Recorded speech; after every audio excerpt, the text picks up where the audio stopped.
임대사업자 못해먹겠다 얘기가 나오고 있습니다.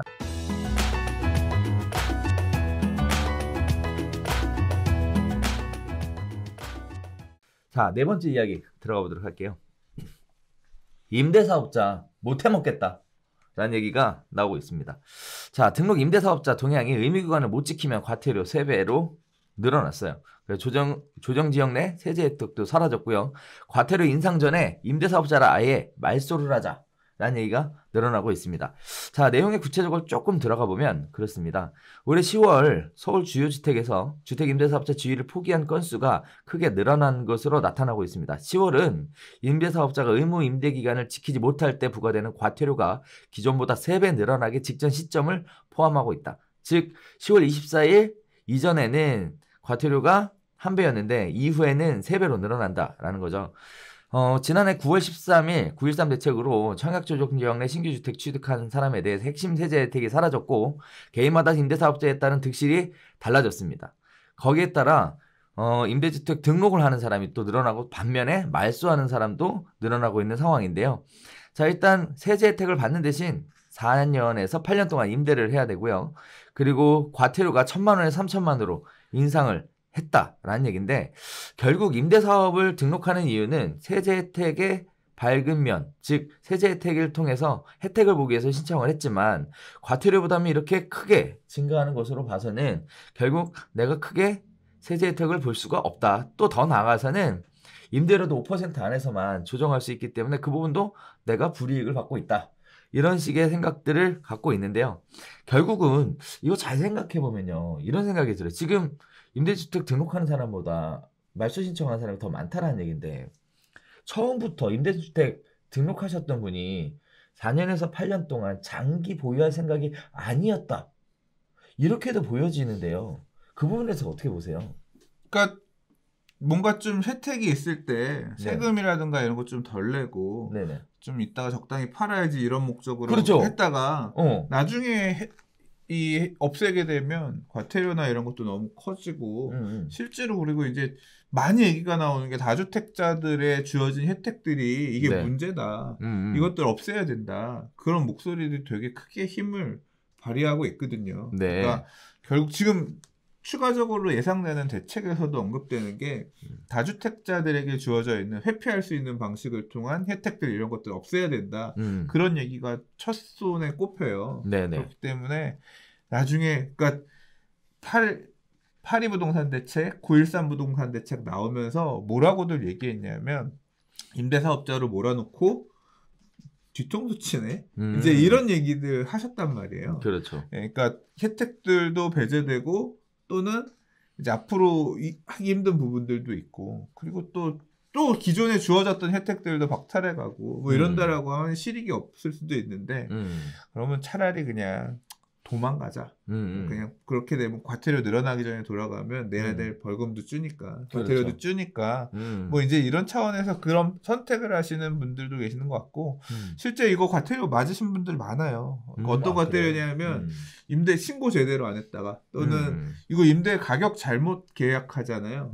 그 초과해서 그러면 기존에 주어졌던 혜택들이 다 사라지고 뭐 이런 부분들 때문에 되게 어렵거든요. 그러니까 그리고 매번 신고해야 되는 것도 피곤하고 정해진 요건에 따라서 해야 돼요. 그리고 또 하나 가장 중요한 부분 있잖아요. 임대사업자 있으면 임대료 못 올리잖아요. 그렇죠. 그 부분에 대한 부분도 부담스럽기 때문에 그냥 그렇게 빠져나가려는 분들이 있는 것 같아요. 그렇죠.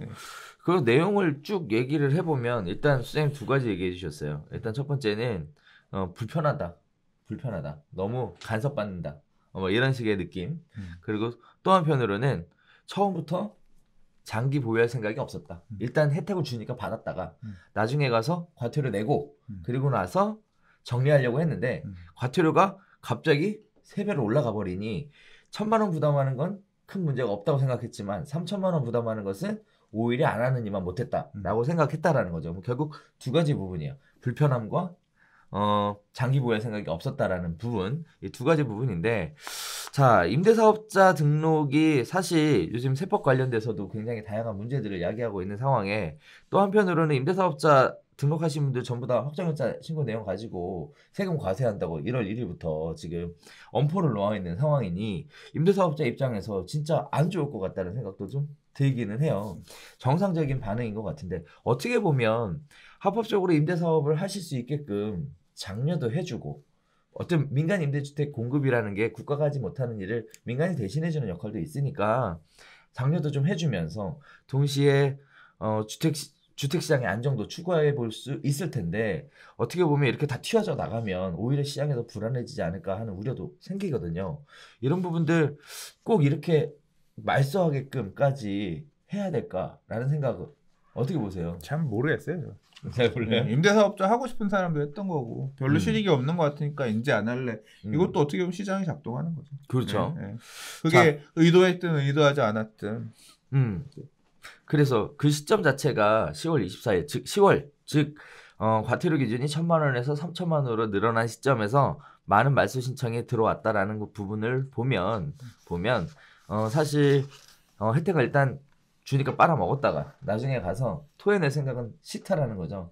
네, 적당하게 토해낼 범위를 넘어섰기 때문에 이런 선택을 하는 것 그냥 같은데 3,000만 원 맞고 하느니 이제까지 혜택 받았던 거 토해내고 그냥 1,000만 원 내고 드럽다 안 해. 이제 그리고 그냥 빠져나갔다. 그렇게 급 판단을 하신 분들이 일시적으로 좀 몰렸다 그렇게 보는 게 맞을 것 같아요. 그렇죠. 네.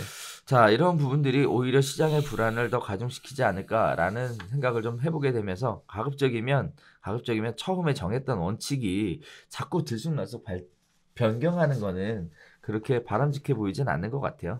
아무튼 장기적인 안목에서 탄탄한 정책 만들어 가셨으면 이러한 시장의 혼선도 없지 않을까라는 생각을 난 기대 안 해보게 하는데. 됩니다. 뭘 기대를 안 해요? 난 기대 안 해. 왜 그렇게 못 만들 거라고? 지금 분양가 상한제도 그렇고 네. 다 말 바꿔서 돌아가잖아. 그게 그러니까 결국 그런 정책적인 변화가 큰 원칙이라기보다는 결국 부동산 가격 안정이라는 그게 공리고 그걸 위해서는 그 조합원들의 기대 이익이 줄어드는 게 문제 없다 뭐 이런 입장인 거잖아요. 그러니까 나는 결국 어떤 카드든 그렇게 기존에 큰 원칙을 세우고 가는 거 다 바꿀 수 있다고 생각해요.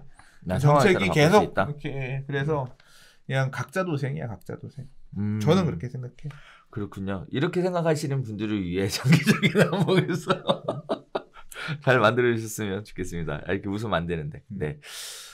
아무튼 정책이라는 것 자체가 시장을 누르는 데는 역부족이다라는 얘기는 그동안 수없이 있어 왔어요.